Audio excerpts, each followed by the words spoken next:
Билээ. Амгаланбаатар гишүүний хувьд бол тойрогтой тулгамдж байгаа асуудал иргэдийнхээ тавьж байгаа энэ одоо амь нас эд хөрөнгөтэй холбоотой асуудлуудыг сонгогдсон гишүүнийхээ хувьд хууль тогтоогчийн хувьд санал болгож хуулийн төсөл өргөн мэдүүлж байгааг бол ойлгож байгаа. Нөгөө талдаа бол энэ байгаль орчин уур амьсгалын өөрчлөлтийн яам энэ дээр маш хариуцлагагүй байна гэдгийг би бол бас онцлог хэлье гэж бодож байна. За энэ дээр одоо ингээд энэ бол зөвхөн нэг одоо жишээ болж байна л да. Цаашдаа энэ бүсүүд ийм ялгаатай өөр одоо зохицуулттай явахгүй бол жишээлбэл уул уурхай дээр ихэд одоо зүүн бүс, говийн бүс дээр хамгийн их асуудал тулгамддаг. Бусад бүс дээр харьцангуй гайгүй.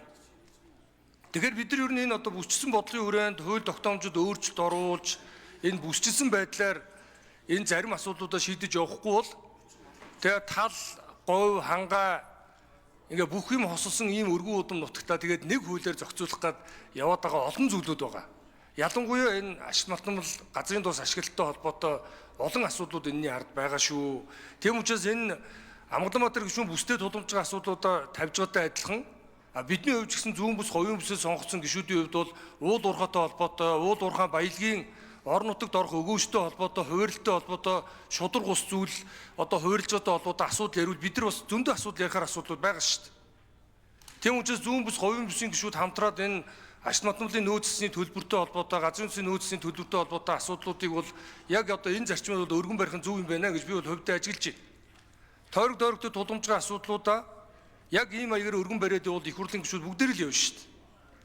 Энэ дээр гол нь яамд энэ дээр яг ямар зохицуулт хийж байгаа. Эн чинь тухайн салбарын асуудал хариуцж байгаа яам шүү дээ. Монгол төрийн өмнө засгийн газрын өмнө салбарын яам хариуцж байгаа яамд энэ зүйл дээр ач холбогдол өгөөд оролцох ёстой шүү дээ.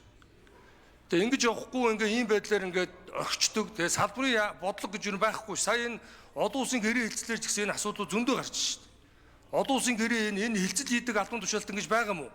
Тэр бичсэн үг үсэг нөгөө талтайгаа гадаад улстайгаа тохирсон тэр одоо бичсэн тэр төслийнх нь одоо үг үсэг энэ тэр одоо арай ичмэр байгаа юм шүү. Ийм байдалтай ер нь одоо энэ ажил явахгүй шүү дээ.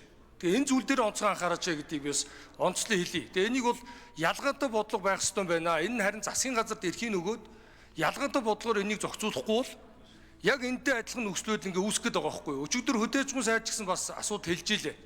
Ер нь тэр одоо тойрогтой хуурлагдж байгаа аль бүсүүдэд одоо давуу байдлаар хуурлагдж энэ төргээ зөндөө асуудлууд ярьж байгаа шүү дээ. Энэ зүйл дээр одоо энэ салбар хариуцсан сайд нар жоохон анхаарах хэрэгтэй байна. Энэ дээр томоор нь зогцоор нь нэгд Монгол улсын салбар хариуцсан сайд юм бол Монгол улсын хэмжээнд асуудлаа хариуцж Монгол улсын хэмжээнд энд байгаль орчин, хөдөө аж ахуй, уул уурхай бусад бүх бодлогуудаа ингэж авч үзэх хэрэгтэй шүү дээ. Эний чинь сайд нар л хариуцж авч энийг ялгаатай бодлогыг дэвшүүлж оруулж ирнэ шүү дээ. Тойргийн гишүүн тэр болгоо энэ ялгаатай байдлыг мэдэхгүй шүү дээ. Өөрийнхөө тойргийн эрхчтэй холбоотой асуудлаа төрүүлж оруулж байгаа. Тэгээ энэ зүйлийн ийм том зөрчил энэ дээр гарч байна. Бүсүүдийн хооронд ялгаатай. Тийм учраас бүсчсэн бодлогын хүрээнд хууль тогтоомжуудад өөрчлөлт оруулах шаардлага байна гэдгийг бас онцлог хэлье.